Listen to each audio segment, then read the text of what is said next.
Bonjour, merci beaucoup pour la présentation. Je souhaite tout d'abord remercier chaleureusement les organisateurs de ce congrès et exprimer mon honneur de participer pour la deuxième fois à une rencontre scientifique organisée par Pluriel en collaboration avec d'autres institutions prestigieuses partenaires.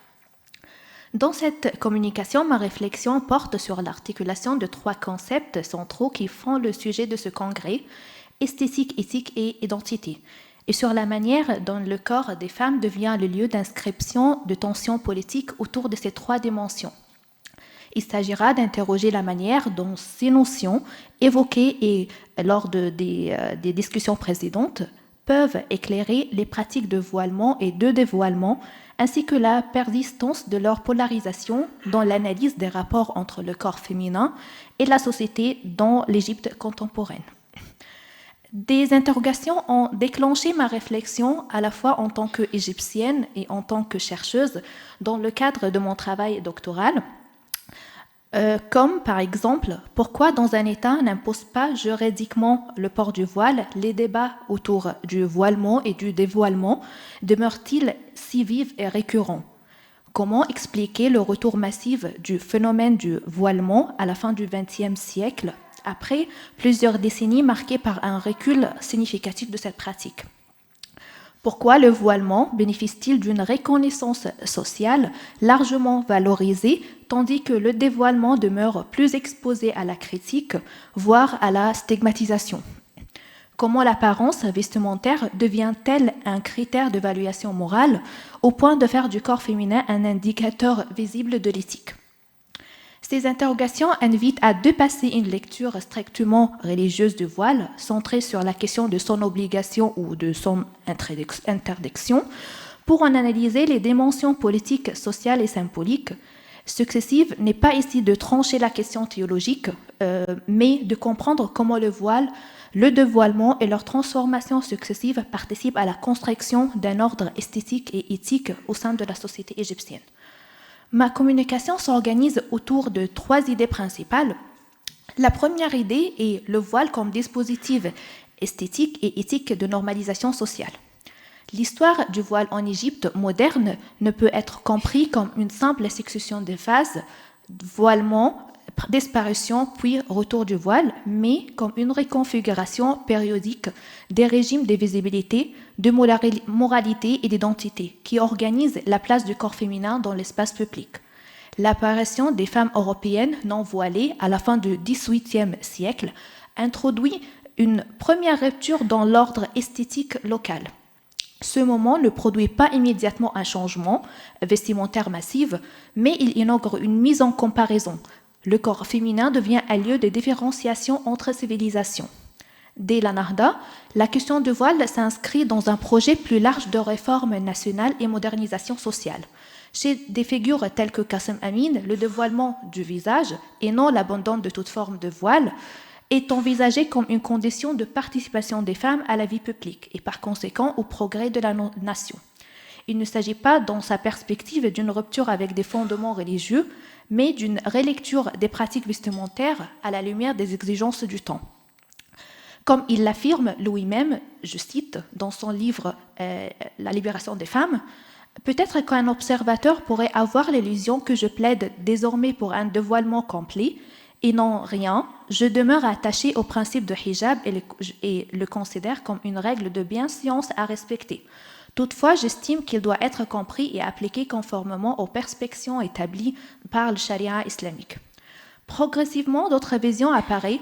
Un exemple, en 1915, la revue El Soufour fut fondée pour appeler explicitement au dévoilement des femmes en associant la libération féminine à l'abandon total du voile et à la promotion des modes et des codes esthétiques occidentaux contemporains.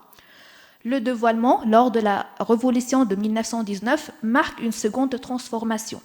Retirer le voile devient un geste de subjectivation politique signifiant l'égalité des hommes dans la lutte nationale. Le corps féminin cesse d'être un espace exclusivement domestique pour devenir support de revendications collectives. Dans cette confirmation, l'esthétique du dévoilement s'articule à une éthique nationale. Apparaître sans voile signifie participer au projet d'indépendance et de modernité. Cependant, il y a eu une disparition relative du voile au milieu du XXe siècle. L'une des explications possibles de ce phénomène a été que le voile, à cette période, n'a plus été perçu comme un élément constructif du religieux, mais s'est transformé en simple héritage culturel comparable au tarbouch porté par les hommes. Cette évolution a facilité son abandon afin de s'adapter aux transformations de l'époque, le voile ayant perdu son caractère d'obligation religieuse, ce qui a rendu son retrait socialement acceptable et relativement aisé. La création et l'essor des sœurs musulmanes, la branche féminine des frères musulmans, ont marqué une réqualification du voile en obligation religieuse explicite, transformant une pratique parfois perçue comme héritage culturel en acte d'obéissance fondé sur un commandement divin. Un ouvrage, El Tabarruj, par exemple, publié en 1947 de Neamat Sidqi, ainsi que dans d'autres écrits de Hassan el-Banna, par exemple, Labiba Ahmad et Zainab el-Ghazali, qui ont présenté le hijab et l'ihtijab de l'espace public comme l'achèvement visible de la loi féminine et un signe d'engagement éthique intégral. Le retour progressif du hijab à partir des années 1970 s'inscrit dans un contexte de crise politique et identitaire, marqué notamment par la défaite de 1967, le recul du projet nationaliste et une islamisation de l'État. Le renforcement du référent religieux transforme le voile en signe d'authenticité et d'honnêteté morale. Le corps féminin devient alors un espace privilégié de réaffirmation identitaire. Le voile ne fonctionne plus principalement comme héritage actuel, mais comme inscription visible d'une éthique religieuse. Dans cette phase, le régime esthétique, ce qui est visible, est immédiatement converti en régime éthique, ce qui est moralement légitime. Ce retour ne dépend pas uniquement de l'État ou des mouvements islamistes, il s'inscrit dans un micro physique du pouvoir diffusé à travers la famille, les médias, les prêches religieux et les réseaux transnationaux liés aux migrations vers le Golfe. Le voile devient progressivement norme majoritaire et donc critère implicite de respect. La visibilité du corps féminin est à nouveau régulée, mais cette régulation ne passe pas nécessairement par la contrainte légale, elle s'exerce par la pression symbolique et la reconnaissance sociale. Ce phénomène a conduit Nasr Hamed Abou Zeid face à ce qu'il qualifie de discours régressif et de réaction conservatrice au projet intellectuel de la Renaissance arabe, à critiquer vivement la promotion du voile en Égypte. Soucieux de l'évolution concrète de la condition féminine, il désigne ainsi le hijab dominant comme un voile de propriété, établissant un lien direct entre la restriction des libertés des femmes et une logique d'appropriation de leur corps. Selon lui, je cite, « Tout comme la femme est enfermée antérieurement dans ses mouvements, elle l'est également dans son habillement ». Comment le voile s'est progressivement imposé comme le principe marqueur de légitimité esthétique et éthique dans l'espace social. Pierre Bourdieu évoque dans son livre La distinction critique sociale du jugement, publié en 1979, que les goûts esthétiques ne révèlent pas d'une préférence individuelle pure, mais s'inscrivent dans des structures sociales de distinction et de hiérarchisation. L'esthétique participe ainsi à la reproduction des rapports sociaux. À partir d'une certaine période, le voile s'est progressivement imposé comme un critère central dans les stratégies matrimoniales, étant perçu comme un marqueur visible de moralité, de religiosité et d'attitude à incarner les normes attendues du féminin. En ce sens, le voile participe à l'inscription de codes sur le corps et dans les mémoires. Il permet d'opérer des distinctions symboliques entre les individus et les groupes en fonction de leur degré de proximité ou de distance par rapport à une norme dominante. Cette logique rejoint ce que Gilles Deleuze et ce sont des philosophes, Félix Guattari désignent comme une dynamique de groupe fondée sur des mécanismes d'inclusion et d'exclusion. À cet égard, Erving Goffman désigne les signes qui révèlent l'identité sociale d'un individu de ce qui révèle de son identité personnelle. Un signe révèle l'identité sociale lorsqu'il conduit l'observateur à classer un individu au sein d'une ou plusieurs catégories telles que la classe sociale, le lieu de résidence, le groupe professionnel ou l'appartenance politique et religieuse, ce qui repose sur les caractéristiques communes aux membres de la catégorie. Dans cette perspective, il est possible d'affirmer que le hijab peut indiquer l'identité sociale de ce qui le porte. Après avoir été délaissé par les élites et la bourgeoise, le voile a été progressivement réinvesti par les classes moyennes et modestes, où il s'est imposé à la fois comme marqueur de respect et comme dispositif symbolique de protection des femmes face aux violences et aux abus dans l'espace public.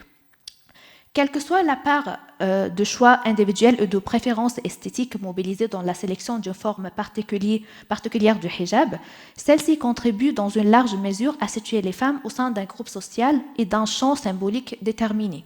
Elle constitue également un indicateur de tendances conjonctives, religieuses et culturelles qui traversent la société et participent à la construction d'une personnalité sociale spécifique. Malgré l'existence apparente de marges de liberté individuelle, ces choix vestimentaires s'inscrivent dans une philosophie plus large qui repose sur une conception du corps comme espace de péché et de tentation, et qui réduit la subjectivité féminine à une dimension spirituelle opposée à des besoins corporels perçus comme devant être contrôlés et confinés. Cette logique attribue aux femmes une charge de sensualité supposées dangereuses, contribuant à leur transformation symbolique en propriété privée, dans un rapport d'alignation plutôt que de participation sociale. Le hijab, en tant que vêtement, intègre ainsi dans un système de capital symbolique généré, plaçant les femmes au cœur de dualités morales conflictuelles telles que la pudeur et l'indécence, la vertu et la péché, la pureté et l'impureté, le sublime et la décadence.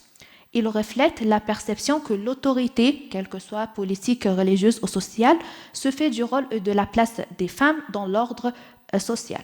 L'autorité mobilise le corps à travers des pratiques de correction, de prévention, d'imposition, d'interdiction, d'incitation ou même de punition, produisant ce que Michel Foucault désigne comme des corps dociles, disciplinés et obéissants. Selon Foucault, le pouvoir ne se limite pas à la sphère politique institutionnelle, mais révèle d'une microphysique du pouvoir diffusée à travers l'ensemble des institutions et des relations sociales. La famille, par exemple, l'école, les lieux de travail ou les dispositifs éducatifs. Le pouvoir s'articule étroitement au savoir et s'inscrit dans des idéologies qui légitiment l'existence et le fonctionnement de ces institutions. Je passe à la deuxième idée, le dévoilement comme rupture symbolique et politique. Donc, si le voile fonctionne comme dispositif esthétique et éthique de normalisation, alors le dévoilement doit être compris comme une perturbation de ce dispositif. Il ne constitue pas simplement l'inverse du dévoilement, mais une mise en question du régime de visibilité qui associe l'apparence à la vertu. La révolution de janvier 2011 en Égypte a joué un rôle majeur dans la transformation du système de classification dominant. Lorsque des femmes issues de toutes catégories sociales sont descendues dans les places publiques égyptiennes pour contester le régime politique, une faille s'est ouverte dans l'équivalence jusqu'à là stabilise entre apparence, moralité et légitimité. Ce moment a fragilisé l'autorité des instances capables d'imposer une définition univoque de la moralité publique. Le dévoilement émerge précisément dans cet espace de désarticulation. En retirant le voile, certaines femmes ne rejettent pas nécessairement la foi, elles rejettent l'obligation de le porter par des cadres patriarcales et contestent l'idée selon laquelle la conformité visible serait la condition de la légitimité sociale. Le geste devient ainsi un acte de déconstruction symbolique. La crise de crédibilité des mouvements islamistes après 2011 a renforcé ce déplacement, lorsque le hijab cesse d'être exclusivement un signe de pitié pour devenir dans certains imaginaires un marqueur d'alignement politique. Son retrait peut fonctionner comme un repositionnement. Le corps féminin devient alors le lieu où s'opère une dissociation entre croyances personnelles et instrumentalisation idéologique du religieux. En ce sens, la tension entre voilement et dévoilement ne révèle d'une opposition binaire, mais d'une lutte pour la définition légitime du féminin dans l'espace public. Le corps des femmes demeure le terrain privilégié où se négocient les frontières entre normes et autonomie. Si l'on acceptait à des fins purement argumentatives l'hypothèse selon laquelle le port du hijab révélait exclusivement d'un choix individuel, et si l'on faisait abstraction des campagnes de prédation et de pression sociale, alors son retrait devrait en toute logique révéler de la même liberté de choix. sont impliqués de responsabilités ou de sanctions externes. Or, les faits ainsi que les avis juridiques religieux démontrent clairement l'inverse. Un exemple, anecdote sur... 3 minutes, ok. Alors, je passe là. L'assassinat récent d'une étudiante égyptienne, paix à son âme, Nayira Ashraf, tuée par un camarade qui prétendait l'aimer sans que ses sentiments soient réciproques, a ravivé avec une intensité particulière les tensions autour du corps féminin et de sa moralisation publique. Après la diffusion de ces photos, la réaction collective qui a suivi le drame a révélé un mécanisme social profondément incarné. Un lien direct, indirect ou suggéré a été établi entre le meurtre et les morses de la victime. Sans absence de voile a été mobilisé dans certains discours comme élément susceptible d'introduire une soupçon sur son respect, sa conduite et sur des justificatifs à son meurtrier. Donc, alors, je peux passer directement à la troisième idée, c'est le modest fashion comme stratégie de négociation. Déjà, il était abordé par ma collègue, en fait, le matin. Donc, le modest fashion, on connaît déjà, ça veut dire quoi, on a déjà compris. Donc, c'est réduit ce phénomène à une simple continuité classique du hijab religieux, avec un marché mondial estimé à plus de 400 milliards de dollars selon le State of Global Islamic Economy Report. Cette industrie dépasse largement ses racines confessionnelles pour s'inscrire dans une économie globale du style.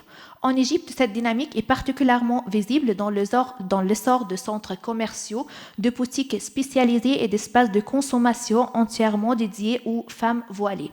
Ces lieux ne sont pas neutres, ils produisent un univers normatif spécifique où la féminité voilée est à la fois valorisée et stylée, sans oublier qu'ils sont parfois construits par des membres des mouvements des destins politiques.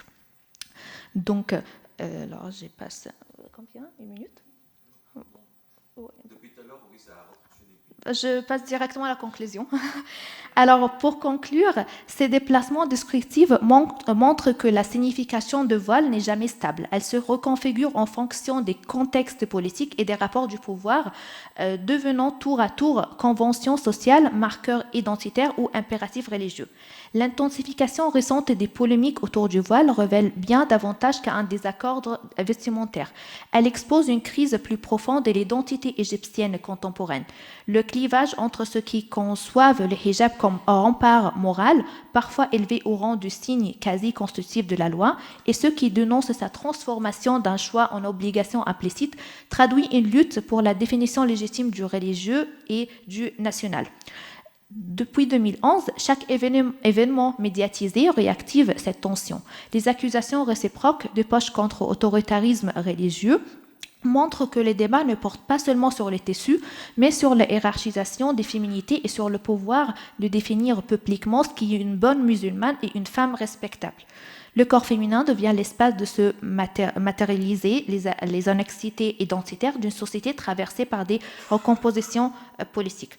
Dans ce cadre, dévoilement et modest fashion apparaissent comme des modalités différentes d'inscription du corps dans un ordre social en mutation. Elles ne se laissent pas réduire aux catégories simplicistes d'opération et d'émancipation. Elles révèlent d'un champ de force où se négocient visibilité et moralité. Ainsi, la présence du débat sur le voile ne témoigne pas seulement d'une controverse religieuse, elle révèle que l'esthétique du corps féminin demeure un terrain central de protection de l'éthique publique et un indicateur sensible de tensions qui traversent l'identité égyptienne contemporaine. Donc, avec plus de détails dans le papier publié. Tout à fait. Merci beaucoup, Nada. Merci pour cette... Alors,